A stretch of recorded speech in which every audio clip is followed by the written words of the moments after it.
Aujourd'hui, au défi Mets de la vie, cuisiner avec des aliments de saison.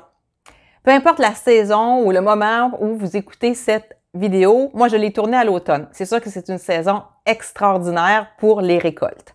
Les étalages sont pleins de légumes et de fruits locaux aussi. Hein? Moi, je suis au Québec, donc on a plein. C'est une saison où on peut profiter vraiment des fraises, des bleuets, des framboises, des melons. Les courges vont arriver aussi, les concombres, les betteraves, les pommes de terre, les pommes. Donc, une abondance. Et on en profite pour célébrer l'abondance aussi dans ces moments-là. Mais cuisiner avec des aliments de saison, avec des aliments frais, ça fait du bien, c'est bon au niveau des saveurs, c'est bon pour nos yeux quand on va les acheter, c'est bon pour l'environnement aussi, hein? Choisir des produits locaux, choisir des produits frais de saison. Ça aide beaucoup à plein de niveaux énergétiquement. Si vous avez envie d'ancrer votre chakra racine, ben les légumes racines vont beaucoup vous aider. Puis là, ben ils sont frais, ils sortent de terre, sont gorgés de nutriments. C'est bien d'en profiter. J'adore m'amuser à cuisiner avec les fruits et les légumes de saison. On s'entend qu'au Québec, l'hiver, des fruits de saison, il n'y en a pas vraiment. On fait autrement.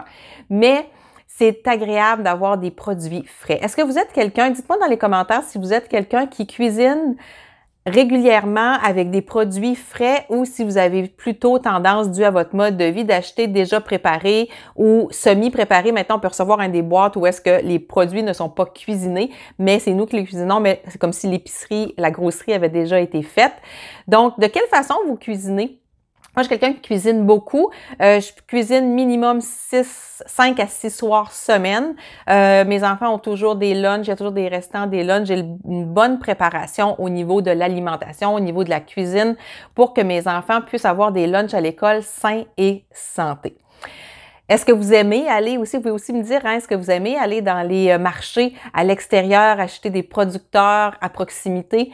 Donc, racontez-moi un petit peu votre relation aux produits frais, aux produits de saison.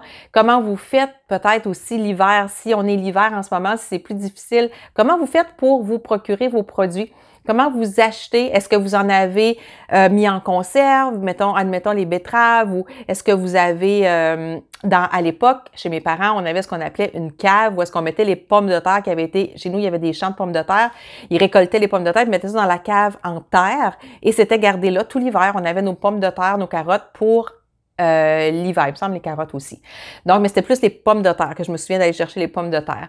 Donc, est-ce que vous avez des trucs, des stratégies pour conserver des aliments? Est-ce que vous faites congeler des fruits comme les fraises, comme les bleuets pendant que c'est la saison?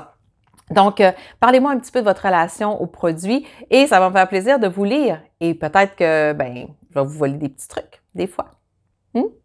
Donc, demain, prochain défi, mets de la vie!